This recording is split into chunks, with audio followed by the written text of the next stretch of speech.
Now, Alan, what about you? I'd like to invite you to say a few words on different Okay, topics about well, yourself. actually, I'd like to make it very short so that we Yeah. move into it. And if you look Alain Cardon, MCC, anywhere on Google, you'll probably find books and recordings and things about my life and my profile on the website. But basically, I was born in Algeria, raised in Egypt, where I spent 16 years of my youth, and then went to the States and went through college, and then came to France, did my military service, and decided I was going to find out what my French dimension was. Both my parents are French, and then I started traveling again, and now I'm started 20 years already, married with a Romanian lady. So we go back and forth between France and Romania and others. We're a traveling working couple, and that's about all I want to say right now. And maybe there'll be time for Hmm. questions, but don't hesitate. There's a lot of stuff out there. I've been quite active Yeah. all over.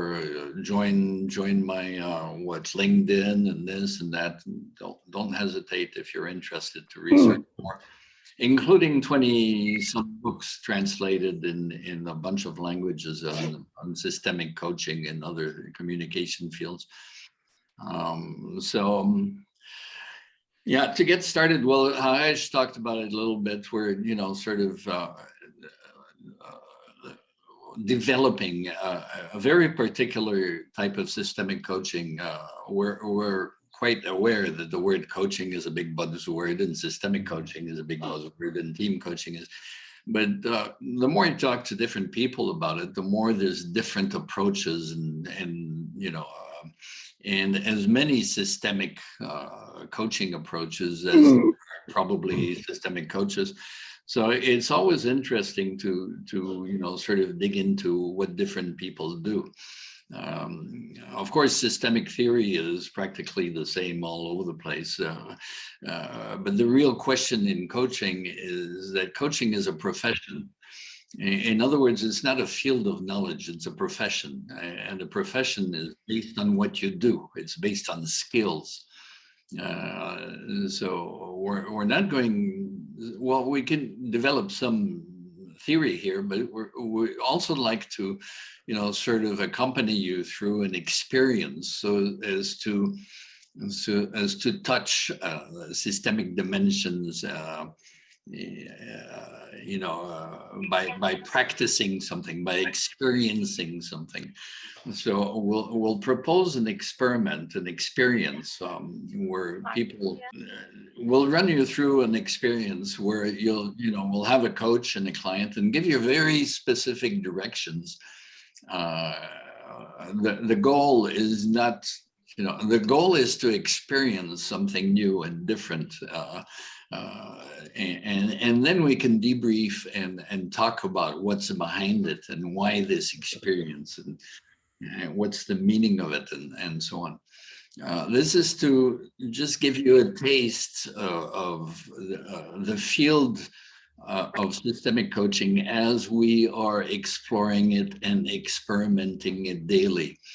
And I would like to speak about myself too, because there's some workshops I'm completely revisiting this year in team coaching to design a completely different approach to team coaching to team coaching training, actually, with team coaching supervision and things that haven't been done. So I like to be on the edge of my research and then share it with other people. So that'll be sort of the theme of this conference today. Um, and of course, to make it interactive and as close to coaching as possible, it's open. In other words, ask questions if you have questions, and be here. Again, if you can turn on your camera, I really appreciate looking at faces. That's the whole point of this job, is to be with people rather than names and so on. So don't hesitate to turn on your camera and be present. And especially when you're going to work with other people, well, the idea is to put you at some point in groups of twos, right, Rajesh? Yeah, we can get groups of twos. Yeah. Okay. Now, would like to start with that experience first, so we'll have a lot of time to talk about it afterwards. And basically, the idea is that you experiment a very particular relationship, and for that, coach and client relationship.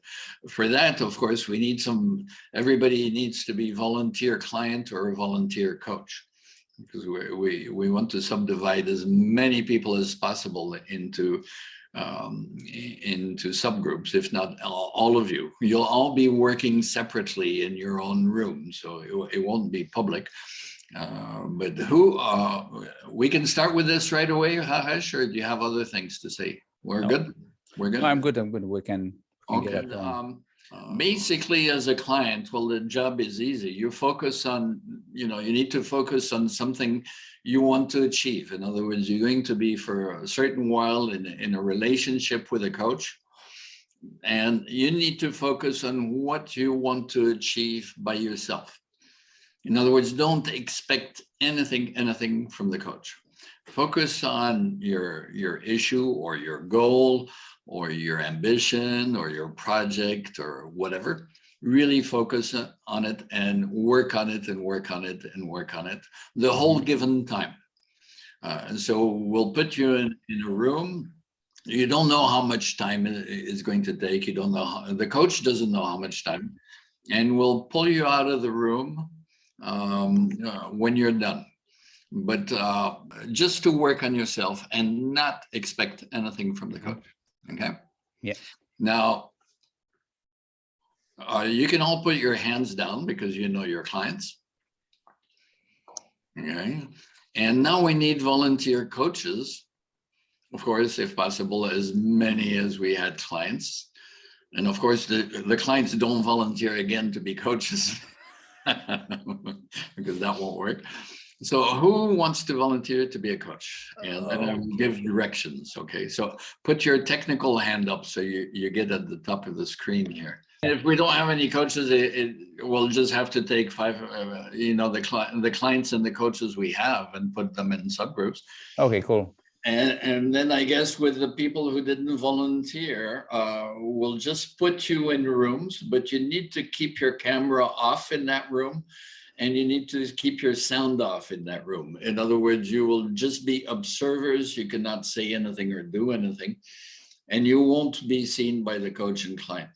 And I would suggest a coach and client pin each other so you can see each other well. And there'll just be two of you, but there'll be some, observers, silent, unseen observers in the darkness. So that's a way of giving everybody an opportunity to, at least observe, and if not participate and be clients. Okay. Now I will give for the coaches, I'm going to give some directions that I really, really ask you to respect for the whole session. You don't know how long it's going to be. Okay, it's going to be a bunch of minutes, really, not too long. But you need to turn your sound off and just be visible.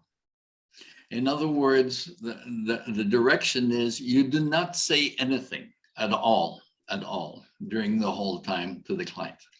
You just need to be present. Now, the best way to be present is what I'm showing. In other words, get as close as possible so that you're really, visible. Your face is really visible to the client, hopefully with, good enough lighting. Now, if you don't have it, it doesn't matter. Don't spend too much on this, but just be present and really follow the client. Be interested in the client.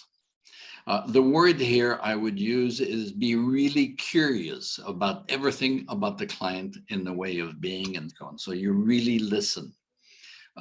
Here we're really focusing on one skill, it's listening. And listening, it's the ears. Usually when the ears listen, they don't move, they don't say anything. So it's pure listening and presence. So experiment that. We'll throw you in the groups. You'll be facing a client that's going to work and expect nothing from you and really go into whatever they want to go into and share. So the client's sound is on, of course, so the coach can hear it. And the coach is going to manifest total presence and interest, curiosity. Now you need to know that curiosity comes from a word. The root is cure. In other words, really listening is curative. It is what therapists do. It's what doctors do. It's what everybody who wants to accompany somebody else really in a curative way, he does. That's through listening. Okay. So as a matter of fact, in French, we say écouter, and it's the same word as ausculting, like a doctor's ausculting. C'est auscultation. Ausculter is écouter. It's the same word. It's, in other words, being very curious about what's going on and trying to understand it. Okay. So just be there for your client. And we can go as soon as you're ready. So, hello. welcome back, everyone. Welcome back. Sorry to Hello. stop you without any warning and da, da, da. So you went through an unusual experience. Well, at least some of you went through an unusual experience, because some of the people who know us and have worked with us and trained with us actually know this experience that we do, in a more formal way in the teaching, in the coach teaching process. But the first thing we'll ask is for the coaches.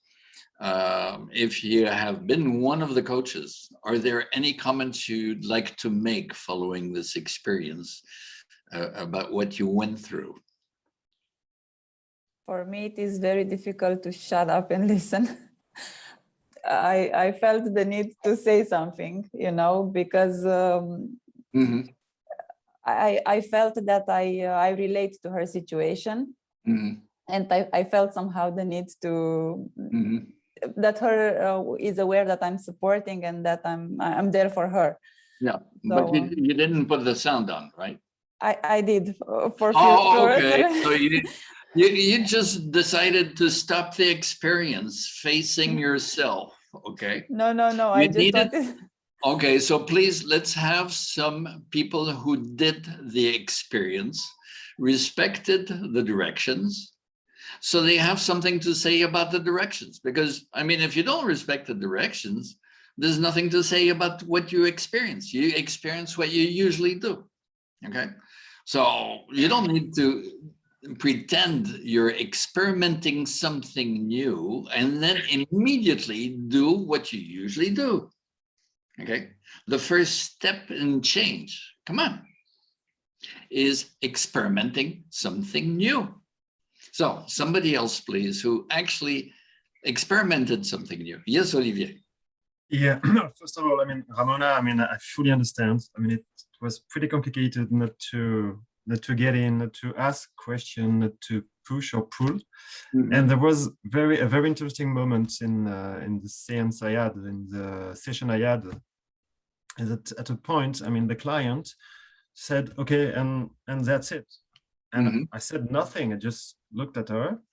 And after maybe 5 seconds, she restarted and came up with new things, with very interesting new things, going a little bit deeper in her situation. Yes. And starting to come up with options for a problem, and even having a kind of exchange with herself.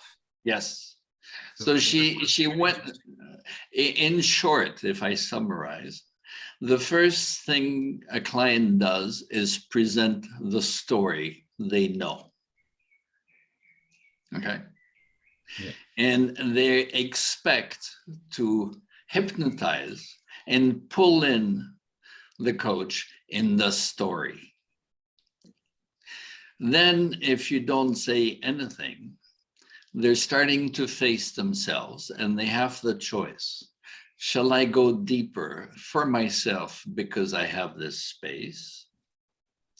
Or am I going to stay on the same level and fill the space with a story and more story until I get bored with myself? Okay. Now, if a client goes through the silence, they will usually go to a much deeper level and start really having their inner dialogue, thanks to the coach's presence and silence. Now, a coach that doesn't know how to accompany a client to their silence will never experience how a client can work by themselves, deeper and deeper. Did you only have one silence, or did she go to another? If I well remember, because I mean, I was lucky. It was a very good client and very interesting. And, I have news from you. If you're good, your client is always good. Well, okay, thank you. You get the client you deserve. And no, the one I remember, because I mean, it was so obvious, the transition. I had one big one, and then after maybe one or two smaller one, but very shorter. Then I mean, it's maybe 1-2 seconds. You feel that okay, there is the end of something, and 2 seconds, and she restarted. In always restarting something new. Yeah. Not coming back to the same story or the same. Yeah. The story, she knows the story. She doesn't have to tell herself the story. So she'd come to another silence. So the second and third silences were shorter. Did you feel they were expanding on the same level, or was she going a little deeper each time? Well, she changed level, not always going deeper, because one of the silence, she then went back to being more judgy on the situation and kind of looking, I would say a little bit less deeper. But then the third one, she went back to something very deeper, and that was pretty interesting. And I could see at a point in her look that she had a kind of wake up, said, "Oh, but yeah, I mean, true, I have to do this, or I have to." So she had a sudden opening somewhere. It seemed to me. Okay. Maybe she can confirm everything. It or not, Everything you're saying is your impression. You don't know anything about her. No, it's my own impression. You have a lot of very small indicators of how the client is progressing. Okay, and we can interpret it. So in a way, what you're saying is she told the story, then she went much deeper. Then she came a little bit to the surface that was marked by a silence and was doing a yes, but type of thing. And then she decided, okay, let's go back. And she went back deeper, maybe deeper than before. Yeah, that's how I felt. Okay. Now that's really interesting because it is working with silence. Okay, we'll talk more about it. And thank you for your sharing. We'll listen to the clients afterwards. It'd be interesting to hear what your client has to say. But or should we do it group by group? Should we listen to the client right now? What do you guys prefer? No comment. Let's go to another coach. Another coach will share. Okay. Does another coach want to share? One who respected the directions. Point taken. Along. Okay. Well, Another coach, please. There were 5. Yes. Yeah, hi. Ahmed here. Yes. So I guess I was the coach as well. So here's my observation. Sometimes people come to conclusions when they start listening to themselves. They need to talk. So the more the lady was talking, the more insightful and deeper she became. The more she started tuning and tweaking what she was saying. So what she was saying at the end of the session was slightly different and enhanced than how she started in the beginning. She started off with a problem, and then she started giving herself solutions and what ifs. Yeah. Did she go through silences? As in points in time where she's kind of listening to her, so, like, to recollect her thoughts. Oh, yeah, like she'd talk. Would she stop talking and have a moment pause and then start talking again and have another pause? She did, but she did Okay. also mention that there was some noise next to her. So I'm not sure the reason of that pause. Okay. But you had the feeling that gradually, by talking and some pauses and talking and some pauses, she was going on her way, on her road. She was discovering her own road. I believe so. Okay. And what were you feeling on your side? I felt like I wanted to tell her my opinion, but I couldn't. So notice that if you had started speaking, you would have gotten in her way. Yes. Okay. So this is really important. In other words, in sports, the coach never gets on the football court, never gets in the way of the ball, never gets in the way of the player, never goes on the tennis court. The space, the coaching space, belongs to the client. If you get in the way, you will stop the client from working. It is much more important to be silent than to say anything. Okay. Some people think coaching is asking questions. Now, the Inquisition in Spain is asking questions. The Gestapo is asking questions. The Securitat is asking questions. Journalism is asking questions. Okay. Coaching is asking some powerful questions. And the sign of a powerful question is when you ask it, the client suddenly is silent and cannot answer it. If the client can answer any question, or if you are driving at something in any question, it is not a coaching question. It should never be asked. It's not a powerful question. Okay. So This as a actually, coach, we should only ask questions that are difficult to answer. you ask questions that are powerful questions that will push the client into their silence, into what they need to discover in themselves.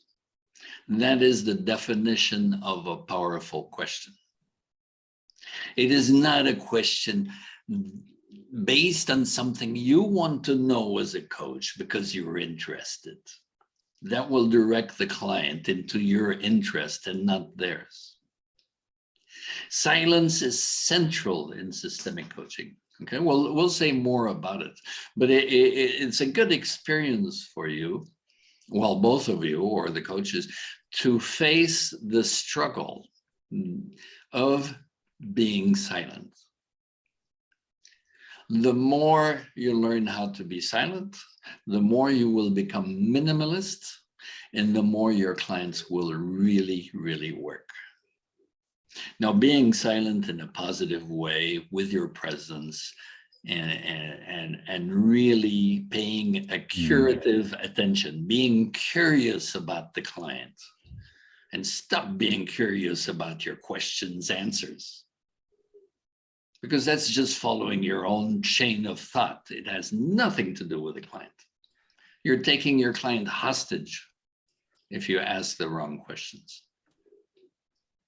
He's not paying for that, for what you're interested in. He's paying for what he or she needs to discover in herself. And that will only happen in silence. Let's have another one. Thank you for your sharing. Another coach, please. I was a coach, but I would send with Oliver in the same group, so I became an observer. And so who is the coach?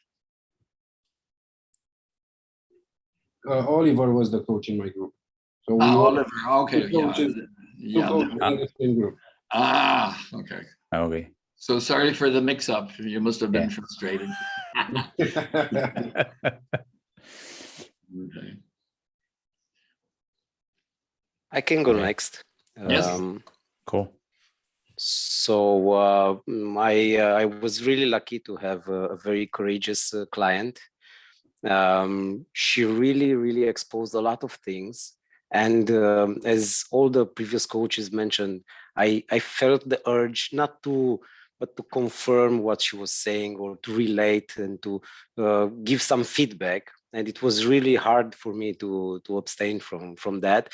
And she was also asking for me, maybe for a form of validation or something.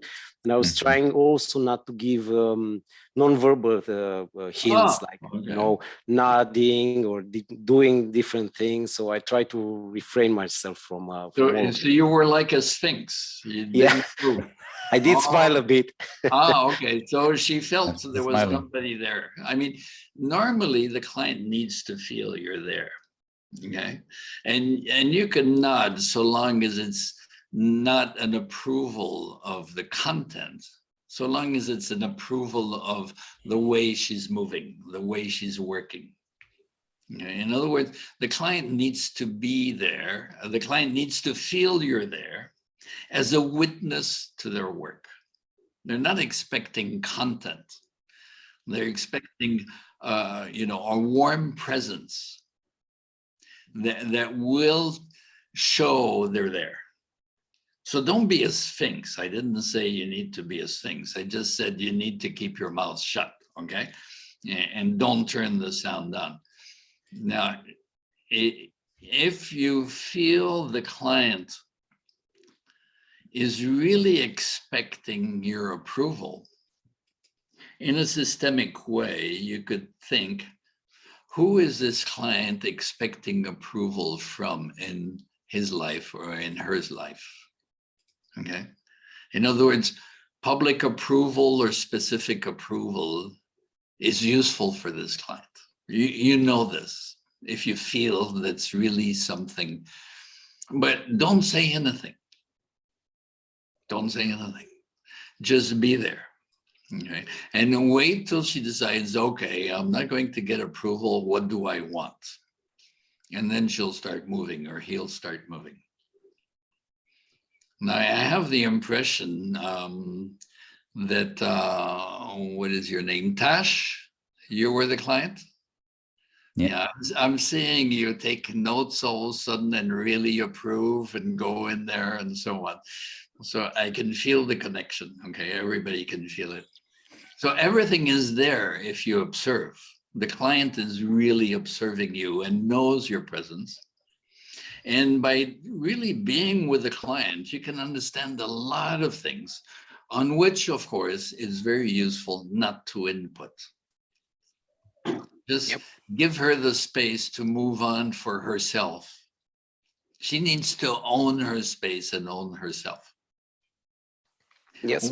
Yep. The And client, sorry, I just wanted to say that this was really interesting on her part, because she went into some areas that I wouldn't have imagined that we would be able to explore. Like, she went into deep personal things that she shared immediately. Yeah. And it was really nice to see that she went in all those levels so fast. Mhm. thanks to your presence and silence. Yes. Okay. In other words, don't forget this. You're saying she's really wonderful. All clients are really wonderful if you give them the space they deserve. That is what they are paying for. They want to discover their inner space. It's like renting an empty apartment. Okay. The client is renting an empty space. If you fill it with your furniture, you're cheating the client. Just, be present and enjoy the client's, enjoyment of her space, her discovery of her space. Now, in the beginning, of course, the client tell the story, they know, they come with their old furniture. And then gradually they say, well, why the hell did I rent this space? What do I need to discover? And they move into a completely different space. It's natural. You get the clients you deserve by giving the space they deserve. And that is first through silence. Silence is essential. It's one of the coaching skills that underlines all other coaching skills. All other coaching skills are secondary to this space. Yeah.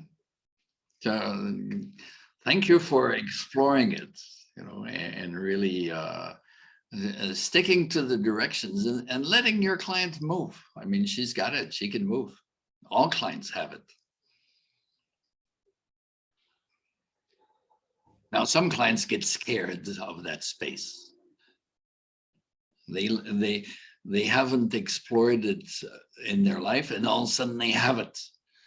And they absolutely need other people to take their space because they're afraid of finding themselves. Yeah. Okay, it happens. But if you do it nicely enough, they'll gradually go there. I mean, you need to be present, and really be there for them. So thank you. Let's have another coach, and then we'll hear some of the clients. Because time is moving. Yes, Elena, anything new you want to add? I don't want to upset you, Alan, because I kind of missed the end of it. I think my client was super brave, and I'm so happy I decided to be a coach today. It was a great lesson for me. I think it's a really, really nice exercise. So, the client would talk about something really personal, something that I think would take a lot of reflection to even get to know that there's something you want to change out there. And, Did the client go through silences? Yes. Yeah. So,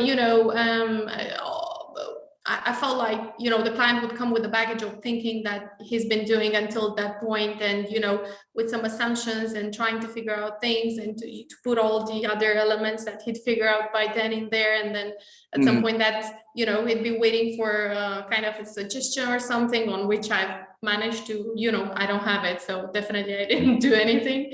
So then, from there on, I felt like he would question a bit more, trying to figure out in which context those kind of situations or, would occur. So I would say definitely through a first kind of silence and trying to figure that out. So it fits what we've been saying.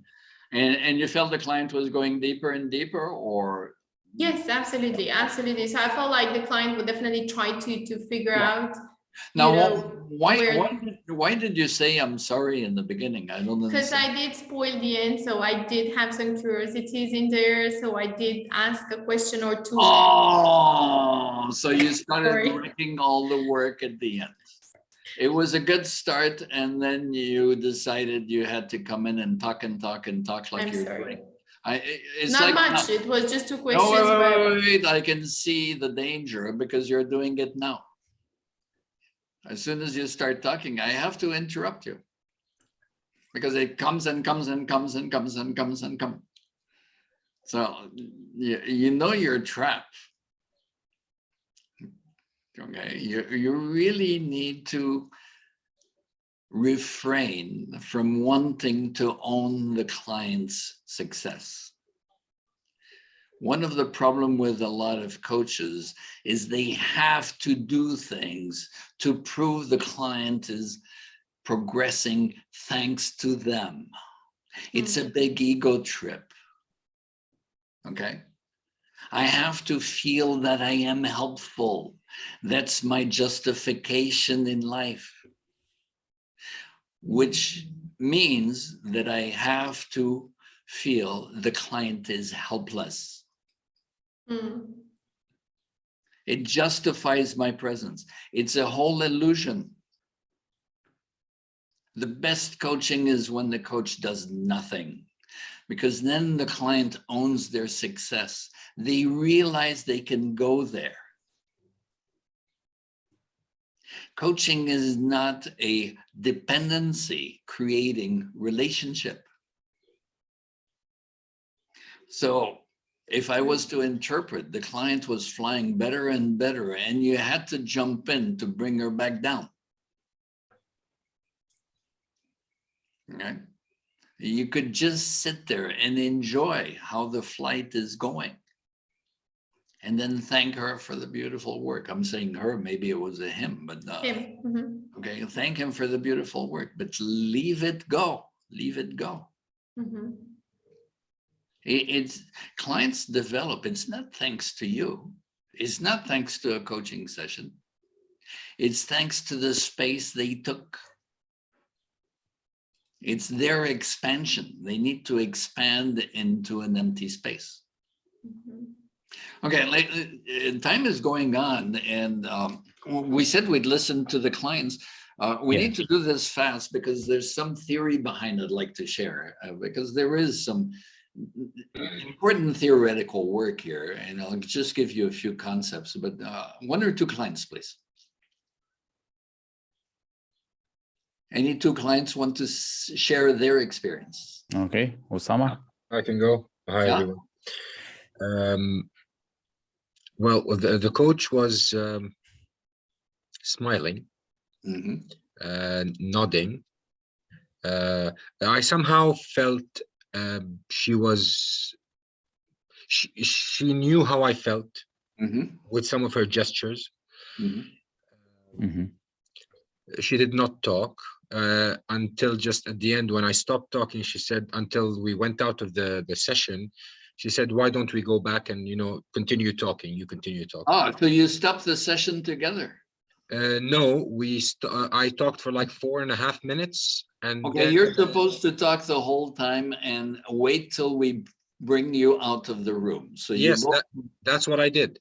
Oh, okay. So when we brought you out of the room, you started talking? Before you got us out of the room, I stopped talking because I said what I wanted to say, and we stayed silent for like seconds, and then she told me, why don't we go back and you continue talking? Okay, so she started talking. So yes. She started talking when her sound was supposed to be off. Instead of leaving you in your silence to see what you would discover in your silence. So she came and became directive. Why don't you go back and do it? So she became directive. Now I wonder in your issue, how that is related. Who is pushing you into the issue? I don't know what your issue was, but who does this in your life to push you? You understand what I'm saying? Yeah, I do. Okay. In other words, you have somebody who's saying, come on, stick to it. And you say it's over. No, stick to it. Okay. Maybe. Just to be fair, I think she wanted me to talk again because I know, but she was, just to be fair, she had directions not to talk. Okay. All right. Okay, so it's very nice of you to give her excuses and so on, but she's not respecting the game. Now, she didn't discover what would have happened if she had said nothing, like some of the other groups. You really need to stick to it. Now, sometimes even, as a coach, me too, I'm listening, and then the client gets stuck and I have this feeling this is going nowhere. I have to say something. And this is where I really watch out not to say anything, because this is the tipping point. If I say something, I'm saving the client. I'm saving myself. If I don't say anything, we will go through a breakthrough. The breakthrough happens when you're at this tipping point, when the client is lost and the coach is lost. Don't go saving it. Then there'll be, the client will go through the mirror into what's beyond the silence. And they will do it by themselves. So respect that tipping point. Do not go saving. Okay. So at any rate, until then, you were doing great work. And then it was like, a stop, you got pushed back into it and you got back into it. But I wonder what would have happened if she had not done this. In other words, when you say, okay, I'm done, she could just go and keep looking at you. Then you Alan? will, Yeah. then you will look at yourself and go deeper. Yes? We have one question here. Tash, do you mind quickly asking this? As I saw you wrote in the chat, but maybe it's good for everyone to Yeah, hear your you were a question. client too, so give your client's point of view. Okay, will do. And then I'll end on the questions. I'll be really, really succinct because I can tell that time's kind of flashing. I thought it was really interesting, Vlad, that you thought that you were Sphinx-like, because I didn't experience you like that at all. There were micro adjustments you were making all the time, and the way that you were looking in your eye, I could see the times. I could read so much the times when you wanted to intervene and held yourself back, and I felt very honored by that. I said the word exposing about 84 times in my monologue. This is so exposing. This is so exposing. So that really resonates with what you're talking about, creating space or becoming conscious of the space that was always there. And absolutely bang on. I'm asking for far too much validation from people all the time. And that's what I'm interested by, that the coach and client experience can, obviously from the client side, you can end up exposing through the way you are rather than what you say, what some of the barriers are that could be worked through. But my question is, I wonder whether you were talking about one of the coaches intervening and that may be systemically happening because they're sensing something from the client's field. Is that something that can happen, that we find ourselves compelled to do something we wouldn't normally do? Yes, yes. You can make a huge mistake as a coach. And then you could actually be aware of the mistake and tell the client, I'm sorry I made this mistake. This is bad coaching. It's not good for you. It's not good for me. I wonder what the relevance is in your situation. Who does this? Is it you? Is it somebody else? How does it fit into your pattern? Now, that doesn't excuse my mistake. I'm very sorry. And I'll go back to trying to be a good coach the way you deserve. In other words, if you make a mistake and admit it, because everybody makes mistakes, it can actually very well fit in the client's pattern. It also fits into your pattern. Who do you do this mistake with elsewhere and so on? Who is this client for you in your life? So the systemic dimension is completely there all the time, almost like a holographic fractal of your life and the client's life. Nothing is by chance when you start exploring this dimension. Everything is significant. And you can't jump on everything and put everything in there all the time. It would be too much, but you sit back and try and, grab the most significant events and share, or feelings and so on. So there's a lot in systemic coaching that is totally practical without ever talking about systemic theory. You just do it and do it and do it. You need to be present in that, all-encompassing system, in that inclusive system. Does that answer your question? Oh, really well, thank you. Okay, good. Cool. So Alan, shall we go another client, or maybe you can go to some theory? Oh, okay, some theory. And the one thing I'd like to share is the importance of silence. In other words, if you take physics, there's two ways of getting something moving. One is pushing and one is pulling. Now, pushing, the problem is if you do anything, if you put energy in any direction, this is a first law of thermodynamics, or the second, you put any energy in any direction, you'll get equivalent energy in the opposite direction, and it's called resistance. Okay. So if you have any intention or manifest any intention at any point in time towards the client, well, the client will healthfully, a healthy client will resist, because it's your energy and you're pushing. Now, if you want to have an effect in a different way, it's creating a space, an empty space, which I would define almost as a vacuum. If you put a vacuum or silence in the space between you and the client will fill the vacuum, because they'll have to go deeper and deeper, because they're being aspired or inspired by the vacuum. It's like a pump. Actually, silence functions like a pump. Some people say it's pressure, they feel under pressure, but they feel under pressure to go deeper and deeper to get something more and more clear. The stronger the vacuum, the stronger the pump, the deeper it goes, the fresher the water, if it's a water pump or a vacuum cleaner. So that's the aspiring process that is supposed to be at the heart of coaching. It's creating a space where they're free of everything that the client will feel the urge to fill. And they can only fill it by going deeper and deeper in themselves if the coach doesn't fill the space. So coaching with empty space is central in masterful systemic coaching. It's working with empty space. Now, everything we do should be directed at pushing the client into their vacuum so that they'll focus inwards and search deeper and deeper themselves. And that is really through, positive, attentive, respectful presence.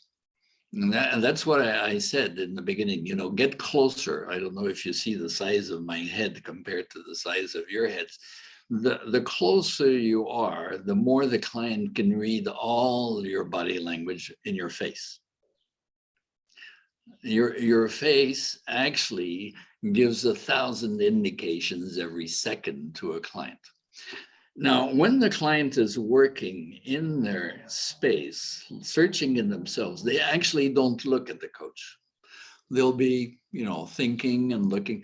And once in a while, they'll check to see if the coach is there. If you happen to be taking notes, if you happen to be consulting your phone or looking elsewhere, the client will feel alone. So you never take your eyes off the client. But if the client is looking at you, it's just to see the result of their story. So they're saying things they know. The moment they start searching, they'll go into silence, look elsewhere, and then start searching for new words, bending their ideas, trying to write their own book. You cannot co-write the client's book. You need to give them that empty page. Okay. They need to write their own Bible, in a way. If you know the Bible, the first words is, in the beginning, there is the Word. So the clients have to find their own words to define their own reality, their own Bible. You need to give them that, empty space. And this is pure physics, because if you just, follow the client's story, it's mass. It's just mass and mass and mass. And then you're going to say, how do I push to move the mass? The more there's a client story, the heavier the mass. The more you feel, what am I going to do with all this mass? But if you don't do anything, the client understands it's not in the mass of what they know that they need to search. It's around the edges of what they don't know. And that's, the beginning of the black hole, the empty space, the aspiration process. So for me, there's a lot of connections between, new physics and new sciences and systemic thinking, and therefore systemic coaching. Are there any questions or comments so far on this? Yes, go ahead. First of all, thank you, Alain. Just one thing, how would you describe or define the objective, in just a couple of words, of systemic coaching or the client-coach relationship? What are you trying to do? Well, the whole idea, I mean, it fits coaching, is to give the client space for them to expand into what they want to become and do. Now, part of it is doing, whereby the action plan, and it becomes, you know, we could say very operational coaching. But it's not project management, because if somebody comes and says, I have an issue, and you say, okay, what are you going to do? What's your first step? What's your second step? It is project management. In good, you know, deeper coaching, you first take the clients through a switch, a change in frame of reference. And to do this, they need to go beyond their silence. They need to go beyond what they know, beyond their story, but beyond the obvious, their obvious. Yeah. So if you do this, I mean, you can take this to any kind of concern. It could be the client wants to change themselves. It could be they want to change the way they're running a project. They want to change the way they're managing people. But it's through who they are that is, you know, taken into what they need to do differently. Because if they change, then behavior should change too. Okay. So it's accompanying people in their, you know, in their transformational projects. Mm-hmm. It could be very operational, or it could be very existential. It doesn't make any difference. Because I mean, we don't cut people up in slices saying, you know, psychological, behavioral, da, da, da. People are people. If you touch one aspect, you touch all of them. Alan, I saw that Mark wants to ask a question, I think. Or yes, go ahead. Mark? We can't hear you. So, okay. My question was more related to, can you hear me? Yes, yes. No. Yes, you can. Okay, sorry. My question was more related to in the coach role, and you see, of course, the client experiencing a certain level of discomfort, perhaps, with either with the silence or leaving the silence is there. In other words, the kind of proclivity that sometimes we have as humans to fill silence, as you said, more story, more mass, and so on. In your experience as a coach, of course, sometimes you have this desire, you can see what it is that you know what it is, the question that might be able to move the client on. What behaviors in you have you built up or learned over time that prevent you from that urge, from kind of walking up to the edge of the abyss and looking in, but not falling in, to kind of say, I know that if I ask this one question, it will maybe even create the silence, the moment of reflection that the client really needs here, because they're just going on and on and on with them. No, what's your question? No, my question is then what is it? How do you have you built up the what is it that you do to remind yourself not to break the silence? Okay, I mean, silence is not all there is. This is just the experience that we're suggesting here, that you really experiment to get a feel of what systemic coaching is, okay?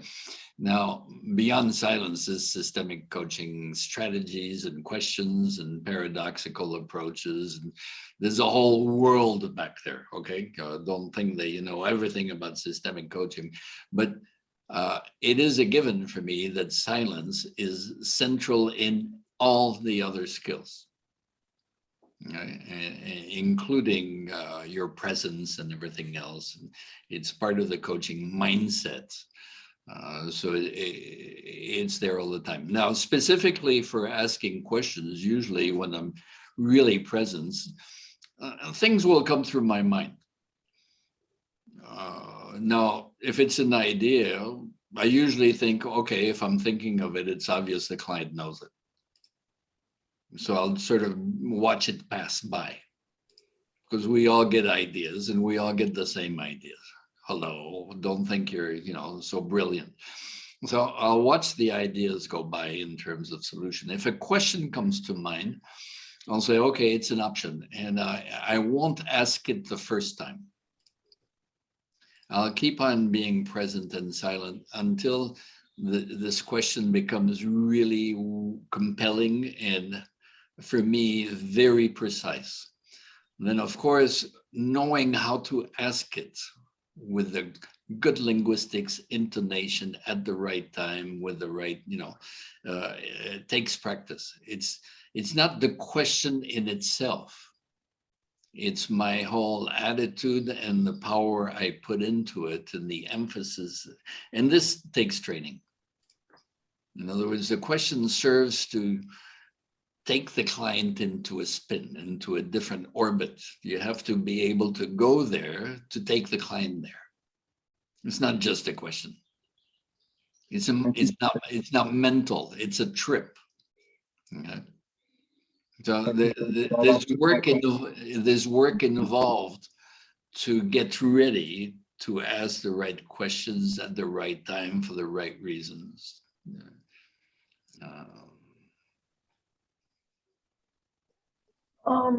Alain, maybe we're left with 10 minutes. Maybe we should ask people if they have any queries, any questions, any specific thing they would like to ask. We're in question answer mode now. Yeah. Yeah.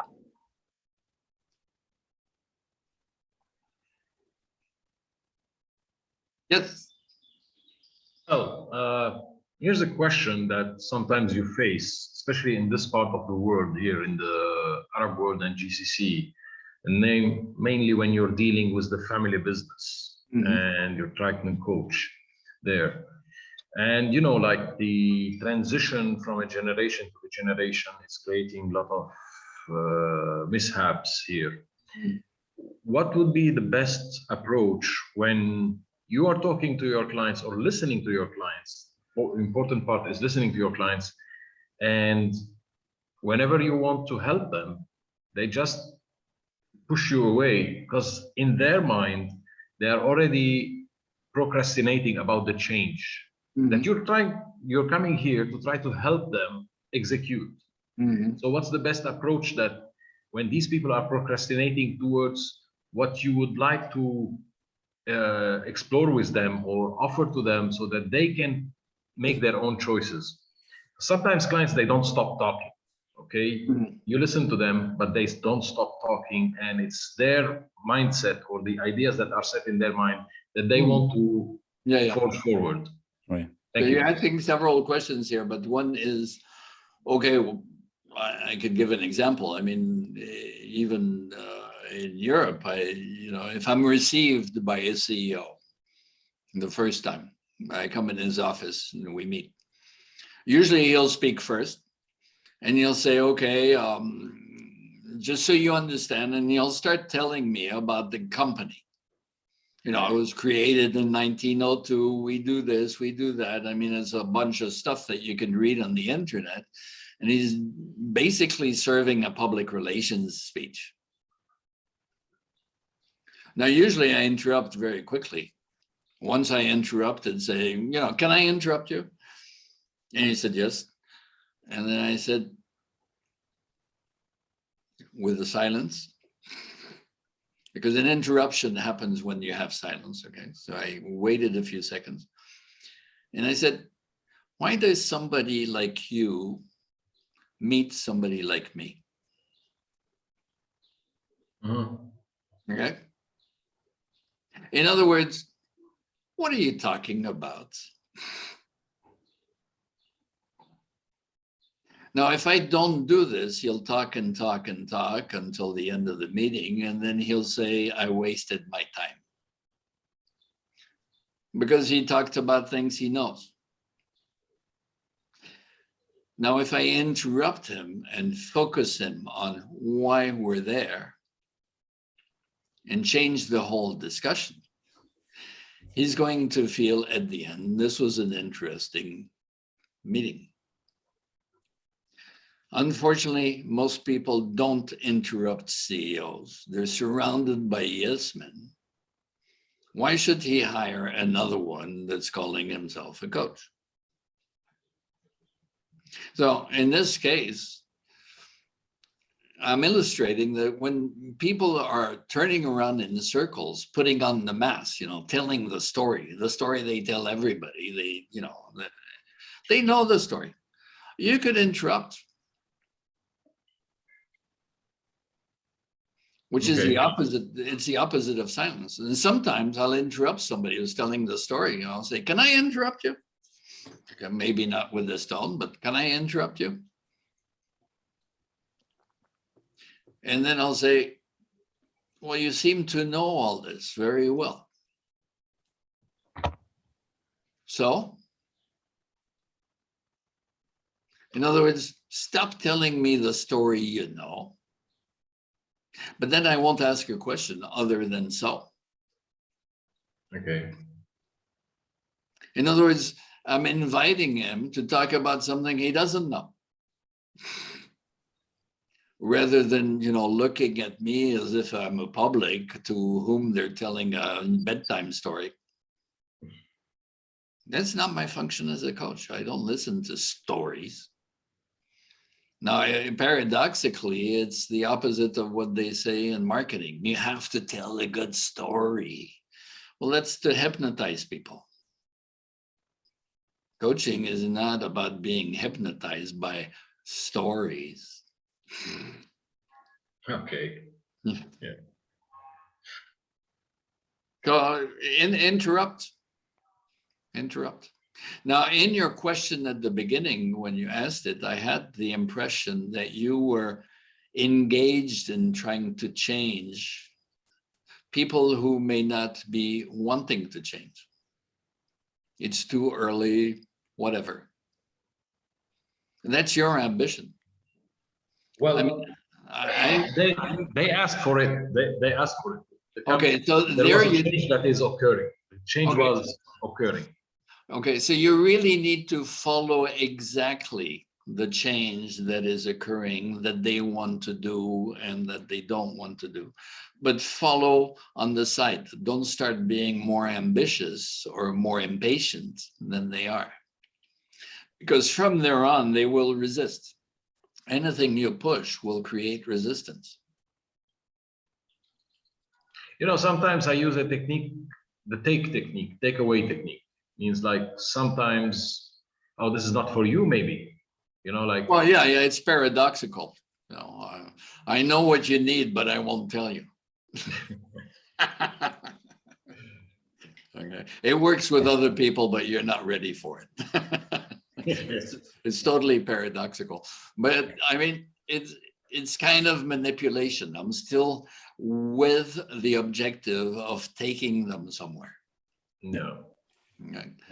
Now, if you're doing it with fun and so on, and you have that type of relationship where you're equally bantering each other in playing, it can be effective and it's respectful because the client is doing it to you too.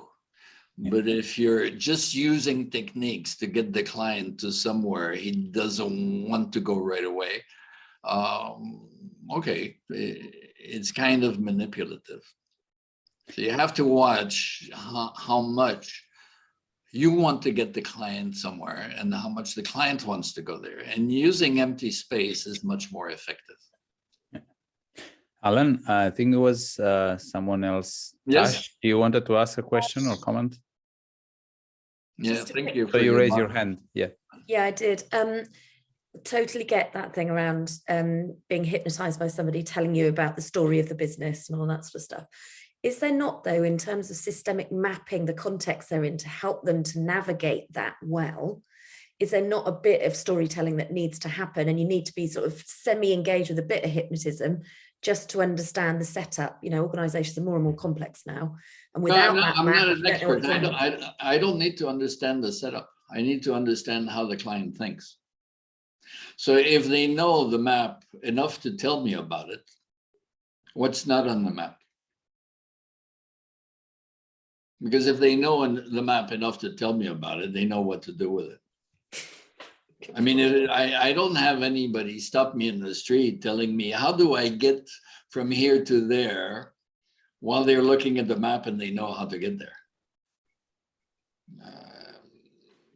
you know, if they ask me, how can I get from here to there without using what's on the map?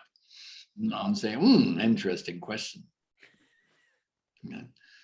Because basically clients aren't stupid. If their map works, they would have made it work. So they're hypnotized by their map too. And they want to hypnotize me with it to prove somewhere that it's impossible, considering their map. In other words, people want to change without changing their habits. They want the results of change by doing the same old thing. You know, basically. In a lot of organizations, they want us to design an internal program, okay, a coaching program, and they want to get involved in the design and tell us how to do it. Well, if they know how to do it, why don't you do it? And sometimes I listen to somebody and they'll tell me the design they want, and I'll say, okay, can I, interrupt? That is exactly what I wouldn't do. Are you interested in other approaches? And that will test very quickly if the person is looking for a subordinate that will do what they want, or if they're looking for a partner that will help them expand. Coaching is a partnership. It's not doing what the client wants you to do. That doesn't work, because or else they would have done it. Now you need to do it respectfully. But coaching for me is much more of a partnership relationship than, find an expert, tell him what to do, and he'll solve it for you. It's externalizing what we know how to do, but it's done by somebody else.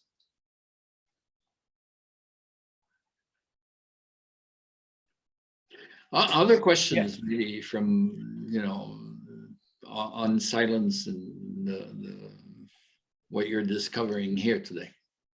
Just want to say there's 1 minute left to the scheduled time of this. But the same, I mean. Well, for those who want to leave on time, if you're really interested in digging more, well, there's books, like I said, on the internet. There's also, available resources. Now, for me, in a way, we have a training program because there's no two ways about it. If you really want to learn, it's not from books. It's from practice and practice and practice and practice. And basically in our training programs, it's really practice oriented, where you do again and again and again, sequences, short sequences, where you practice something new, like what you went through. And you learn by doing and doing and doing how to navigate, how to swim in a different type of water. You can only learn to swim by getting in the water and doing the movements. You can't learn how to swim by reading a book. Or PowerPoints, or watching a movie, or listening to a guy talk about it like I'm doing now. You need to practice and practice and practice. So most of our training, I mean, we put people in short sequences. Do this, just follow the directions, see what happens. Then we debrief, then we give some theory, then do it again. Okay, and then we debrief. And in our 3-month training program, people do 180 hours of practice. 180 hours of coaching practice. Coach, client, coach, client, coach, client. Okay, and debrief, of course, you need to debrief. So it's really delegated to work between participants. So if you're interested, don't hesitate to look a little more closely at our programs, and the one in the Middle East. There's one in Romania. There's one in France, obviously in French. There's Claude Arribas, also in the Mediterranean Constellation, is doing some in Latin America. It's fun work. We don't want to do too much, but we want to do it well. So any other questions for those who want to? I had a short question about the silence technique. How do you introduce that to a client? So you're in a session with the client and say, you know, start talking and I'll be listening for you for, I don't tell you how much time or. No. This is not something you do with clients. What I'm doing here is to illustrate what's underneath what coaches do. If they're systemic and they know how to use silence, they have to learn it. With a client, you don't explain things and you don't train them and you don't do what I do here. With clients, you watch yourself after you've trained in all your tendencies to do the wrong thing at the wrong time, because it's habits, it's social habits. You know, sometimes a client will tell a joke, sometimes it's good to smile, sometimes it's good to laugh, sometimes it's good to keep a really straight face. You need to practice doing the appropriate thing at the right time for the right reason. Yeah. Now, you don't tell the client, sometimes I laugh, sometimes I keep a straight face. That is not client work. It's coach training work that, we're looking at here at systemic coaching. We're not looking at client issues. Okay, thank you. Yeah. Thank you. Now, I never tell my clients what I do. It's not their business. It's as if you go in a restaurant and the cook comes to you and says, here, I'll show you what I do in the kitchen. It's not their business. They just want the steak.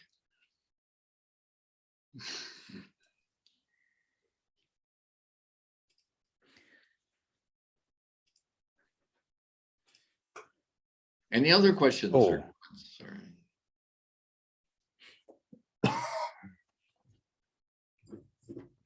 Well, if you have any, you don't hesitate to, in the Middle East, to call Hula or that's there for you. Yeah. And in Romania, well, I'm in Romania right now, actually, and Haresh or me, and or through the websites, or connecting is easy. Don't hesitate. Yeah. And follow us on LinkedIn and elsewhere. Haresh and I are LinkedIn. My Facebook page is saturated, so don't even try. But there's look up Metasystem Coaching. There's different places on Facebook and LinkedIn we exist. Yeah. And cool.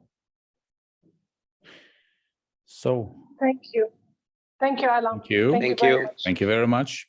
Thank you all. Thank you for your presence. And for your participation, for the guys that took the risk of doing things here. Thank you for your learning capacities.